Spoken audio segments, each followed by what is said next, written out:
News 18 India के साथ अलग अलग हस्तियां जुड़ रही हैं। इस वक्त आप पद्मश्री सिंगर जसपिंदर नरूला जी को देख रहे हैं स्क्रीन पर। बहुत बहुत स्वागत है जसपिंदर जी आपका न्यूज़ 18 इंडिया के साथ जुड़ने के लिए। जसपिंदर जी, न्यूज़ 18 इंडिया के दर्शकों को सबसे पहले तो आप कैसे प्रधानमंत्री नरेंद्र मोदी को विश करके बताना चाहेंगी? आप कैसे विश करेंगे आज पीएम मोदी को? मैं तो देखिए गा के कह सकती हूँ, क्योंकि वो हमेशा मुझे कहते हैं कि आपकी तपस्या बहुत है, आप अपनी तपस्या जारी रखिए।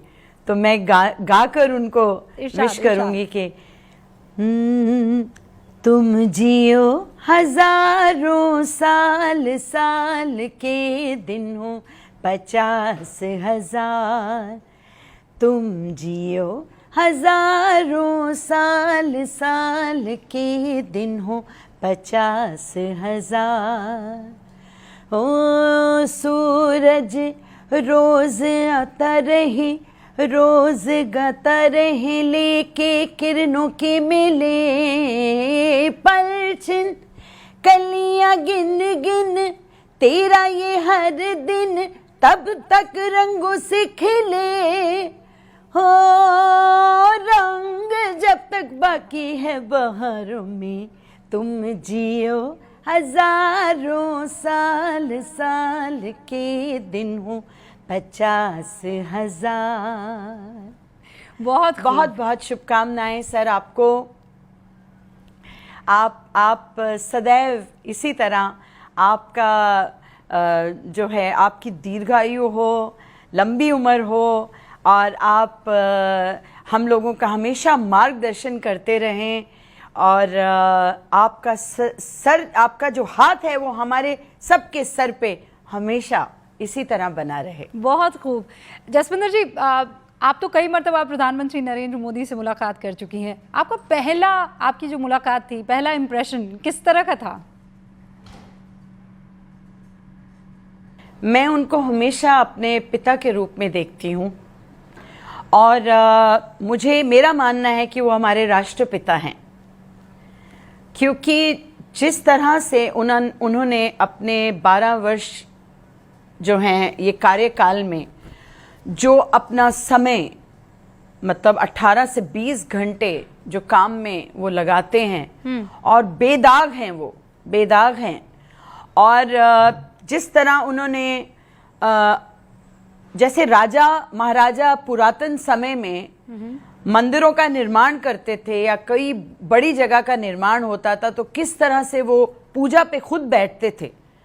और ये बात मुझे उनकी बहुत अच्छी लगती है कि वो पूजा खुद करवाते हैं, हर जगह जाकर बैठते हैं वहाँ। और ये मेरे दिल को बड़ा अच्छा लगता है कि मुझे ऐसा महसूस होता है कि हमारे पिता जो हैं, क्योंकि हमारे घरों में भी हमारे माता पिता पूजा पर बैठते हैं, तो उस तरह से जब वो करते हैं तो मुझे बहुत ही एक स्पेशल एक टच मुझे ऐसा महसूस होता है। ये चीज़ जो है जो आज तक कभी नहीं हुई थी भारतवर्ष में, कभी ऐसा नहीं हुआ था। युगों बाद ऐसा एक इंसान आया है जो हमारे भारतवर्ष को प्रगति की तरफ इस तरह ले गया है कि आज हम जब बाहर जाते हैं तो लोग जब बातें करते हैं तो अपना सीना जो है, वो छाती जो है, वो इस तरह मतलब कहते हैं ना चौड़ी होती है, उस तरह से हमारा मान सम्मान मिलता है और प्यार मिलता है लोगों से। उनकी बातें होती हैं, लोग पूछते हैं हमसे, आप मिले उनसे कभी? और एक जैसे शेर आता है ना, जब शेर आता है तो किस तरह से वातावरण कैसा बदल जाता है। तो उनके आने से उनको जब देखा मैंने तो मुझे ऐसा लगता था कि शेर चलता हुआ आ रहा है। एक ऑरा, इतना खूबसूरत ऑरा है उनका।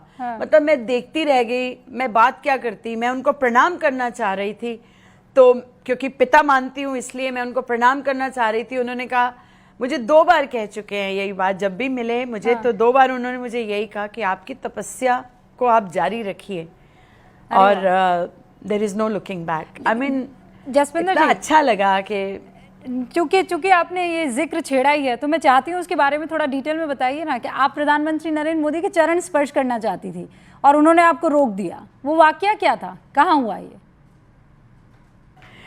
आफ्टर आई गॉट द ये जो मेरा पद्मश्री का हुआ जी जी, और हमारे लोगों का एक उन्होंने रखी थी एक छोटी सी मुलाकात, तो उसमें राष्ट्रपति जी थी और उसके बाद इनका आना हुआ।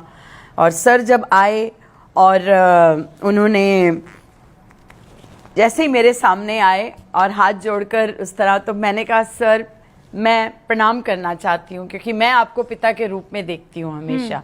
एक पिता अपने बच्चों को जिस तरह आफत से बचाता है, उनको रोटी प्रोवाइड करता है, उनको छत प्रोवाइड करता है, उस तरह आपने इस देश को देखा है, उस नज़र से देखा है, उस तरह किया है हमारे सबके लिए। तो मैं जब चरण स्पर्श करने लगी तो वो पीछे हट गए और हाथ जोड़ के कहे कि नहीं, आपकी तपस्या जो है वो आप जारी रखिए, बस यही कीजिए आप। और मैं मतलब क्या कहती हूँ उनसे, ये तो उनकी बात हमेशा कान में गूंजती है और अक्सर देखा है ये तपस्या मैं बिल्कुल जारी रखती हूँ। जब कोई महिला उनके चरण स्पर्श करने के लिए आगे आती है, वो कितनी बुजुर्ग कितनी छोटी क्यों ना हो, वो उसको रोक देते हैं। उन्होंने आपसे तपस्या का जिक्र किया और ये बात सही है ना, इसीलिए आपकी आवाज़ सुनते ही लोग, ये तपस्या ही है ना कि पहचान जाते हैं कि ये जसपिंदर नरूला की आवाज़ है। एक और आवाज़ जो है वो इस देश में विपक्ष की भी बुलंद है, जो कहते हैं कि पीएम मोदी जो हैं वो जो कुछ भी है वो इस बात के दम पर हैं कि वो चीज़ों को मैनेज करवा देते हैं। आपको क्या लगता है इस आरोप में कितना दम है? औरा तब जबरदस्त होता है जब ईश्वर की अद्भुत कृपा होती है आप पर। और ये सब चीज़ें देखिए, जब हम मैनेज भी करते हैं तो उसके लिए भी तो अक्ल चाहिए ना। अगर हम मैनेज करें, कुछ भी करें, आज जिस तरह का संसार हो गया है, जिस तरह की चीज़ें हैं, उसको मैनेज करने के लिए वैसी बुद्धि चाहिए। और जिस तरह से चल रहा है वैसे ही चलना पड़ेगा, हम पुराने हिसाब से नहीं चल सकते। और जसविंदर जी, जो है उस पे एक अलग ईश्वर की बहुत कृपा नजर आती है। उनका चेहरा देखिए आप, और इसीलिए आप देखिए उनका जमाने भर में जो पूरा देश भर में जो बॉडी लैंग्वेज है उनके लिए प्रार्थनाएं भी हो रही हैं, उनको विश भी किया जा रहा है। जसविंदर जी, बहुत बहुत शुक्रिया न्यूज़ 18 इंडिया के दर्शकों के साथ जुड़ने के लिए। और आपने कहा ना कि देखिए ऐसे ही नहीं होता है, ऑरा होता है। और मैनेज कैसे करवा दिया, मतलब कोई आतंकवादी को मैनेज कर सकता है क्या? आप तो आतंकवादी खड़े होकर बोल रहे हैं कि ऑपरेशन सिंदूर में हमें नेस्तनाबूद कर दिया, और वहां ट्रम्प जी जो है कह रहे हैं happy birthday again my dear friend. बहुत बहुत शुक्रिया जसविंदर जी हमसे बातचीत करने के लिए। तो ये देखिए, जन्मदिन पर प्रधानमंत्री नरेंद्र मोदी को जसपिंदर नरूला अपने ही अंदाज में हैप्पी बर्थडे विश करती हुई नजर आई।